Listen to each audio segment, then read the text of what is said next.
En una noche profundamente transformadora, la hermana Marta da Cruz, una humilde monja conocida por su fe inquebrantable, vivió un momento que cambiaría por completo su comprensión tanto de la vida futura como de su viaje espiritual.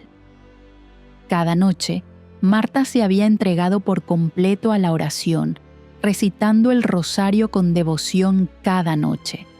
Esa era su manera de conectarse con Dios, de encontrar paz en medio de la rutina diaria.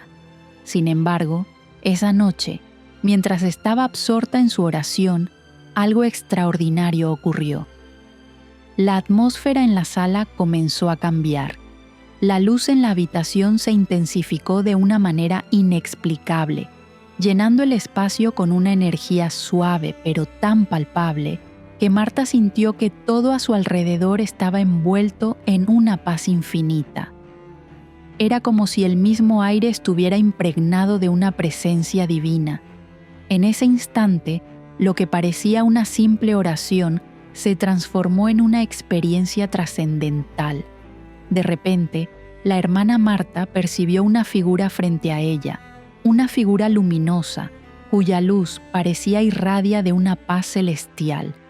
Ante ella no estaba una visión común, sino algo mucho más profundo y sagrado. Era el Papa Juan Pablo I, pero no de la manera en que todos lo recordaban. No era un hombre mayor, con la serenidad propia de los años vividos, sino una versión rejuvenecida, llena de vigor, envuelta en una luz que emanaba paz y autoridad espiritual.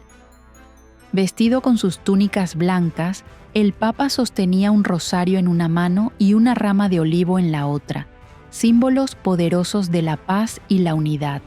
Marta, llena de asombro y reverencia, sabía que este no era un simple sueño ni una ilusión, sino una revelación divina. Un mensaje estaba por ser transmitido, y ella era la receptora de ese llamado divino. El Papa, con una sonrisa cálida y profunda, se acercó a la hermana Marta. En ese momento, la visión fue más allá de una simple aparición. Fue un encuentro espiritual que tocaba el alma misma de Marta. Ambos comenzaron a rezar juntos, y lo que al principio parecía una simple oración compartida, se convirtió en algo mucho más profundo. Las palabras que pronunciaban no eran solo para él o para ella. Sus voces se unieron en un acto de intercesión divina, en un susurro de fe y esperanza que parecía llegar al cielo mismo. En ese encuentro, no solo oraron por la protección de la Eucaristía, el pilar central de la fe católica que tanto apreciaba el Papa durante su vida terrenal, sino también por la unidad entre todos los cristianos. Sus oraciones no solo pedían la protección de la Eucaristía, sino también la apertura de los corazones de todos los creyentes, para que se unieran en la defensa de esta piedra angular de la Iglesia. Mientras oraban, Marta sintió una energía espiritual tan abrumadora que todas sus dudas y miedos desaparecieron por completo, reemplazados por un sentido inquebrantable de propósito y fe. En ese momento, comprendió que había sido llamada a una misión mucho mayor que ella misma, una misión que trascendía su vida personal y se extendía a la Iglesia y al mundo entero. A medida que la oración continuaba, Marta notó la rama de olivo que el Papa sostenía. Este símbolo cristiano, comúnmente asociado con la paz y la reconciliación, adquirió un nuevo significado en ese encuentro. El Papa le explicó que la rama de olivo no solo representaba la paz, sino que simbolizaba la necesidad urgente de reconciliación. La reconciliación, no solo dentro de la Iglesia, sino en el mundo entero. Le habló de las divisiones que existían entre los cristianos y de las dificultades que la Iglesia enfrentaba en ese momento, pero también le transmitió que la reconciliación debía comenzar dentro de cada uno de nosotros. La paz comienza en el hogar, dijo el Papa, enfatizando que las tensiones y los conflictos que se vivían en las familias no eran menos importantes que las disputas en la Iglesia. La verdadera paz, la que se alcanzaba a través de la fe y la unidad en Cristo, debía empezar con el perdón y la unidad en los hogares, entre los hermanos de fe. La visión continuó con el Papa compartiendo con Marta un mensaje de esperanza. Le explicó que, aunque el mundo enfrentaría muchas dificultades, estos tiempos de crisis no debían ser vistos como señales de la caída del mundo, sino como una oportunidad para la purificación espiritual. Aunque la humanidad enfrentaría pruebas y sufrimientos, el Papa le aseguró que estos momentos no eran castigos, sino momentos de transformación, donde la Iglesia saldría más fuerte, más pura y más unida. Le habló de su propia experiencia después de la muerte, de cómo había tenido que pasar por un proceso de reflexión y purificación antes de llegar a la plena presencia de Dios. Esta purificación no era un lugar de tormento, sino de misericordia, un lugar donde las almas eran refinadas y preparadas para unirse a Dios en la gloria eterna. De la misma manera, la Iglesia estaba pasando por un proceso de purificación, una pasión similar a la que Cristo mismo había experimentado. El Papa instó a la hermana Marta a preparar a todos los fieles para los desafíos que se avecinaban, para el momento de la purificación que estaba cerca.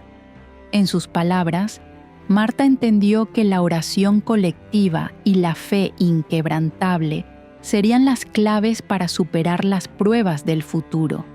La unidad en la oración, la defensa de los valores cristianos fundamentales y la devoción a Cristo serían los pilares para mantener la fe y la esperanza vivas, incluso cuando las dificultades parecieran insuperables.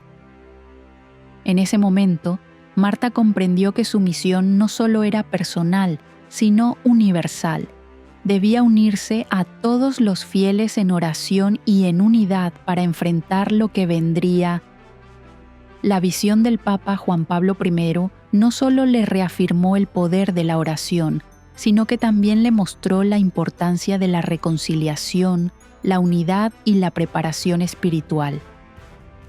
Al concluir la visión, el Papa le dejó un mensaje claro y esperanzador. La oración, la unidad y la devoción a Cristo serían las claves para superar las pruebas que vendrían. Las generaciones pasadas, especialmente las mujeres mayores, quienes habían sostenido la fe en sus corazones durante años, tendrían un papel crucial en la preservación de la fe.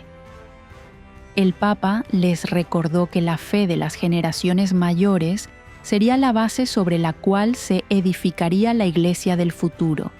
Las mujeres, especialmente las madres y abuelas, que habían vivido la fe de manera profunda, tenían una misión aún más grande en este tiempo de crisis.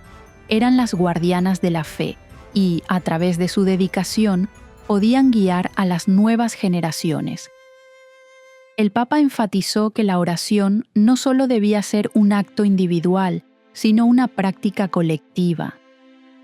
A través de la oración en comunidad, los creyentes podrían fortalecer la Iglesia y afrontar las pruebas que se avecinaban. El rosario, en particular, fue señalado como uno de los medios más poderosos para mantener la fe firme, traer paz y unidad, especialmente en tiempos de dificultad. En los momentos finales de la visión, el Papa compartió un mensaje de esperanza duradera, recordando a la hermana Marta y a todos los cristianos que, aunque los tiempos fueran inciertos, la oración colectiva era la fuerza que podría transformar el mundo, restaurando la esperanza y la fe en Dios. Al despertar, la hermana Marta, profundamente conmovida por las palabras del Papa, entendió que la misión que se le había encomendado era mucho más grande que cualquier desafío personal. Ahora sabía que su propósito no era solo mantener la fe para sí misma, sino transmitir ese mensaje de esperanza, unidad y oración a toda la comunidad cristiana. La oración, como había aprendido, no era solo un refugio para el alma, sino una herramienta transformadora capaz de cambiar el curso de la historia. A través de la devoción, la unidad y el amor por Cristo, los creyentes podrían superar cualquier adversidad y alcanzar la paz eterna. En ese momento, Marta sabía que su vida espiritual había cambiado para siempre y que el llamado que había recibido no solo era para ella, sino para todos los fieles en el mundo.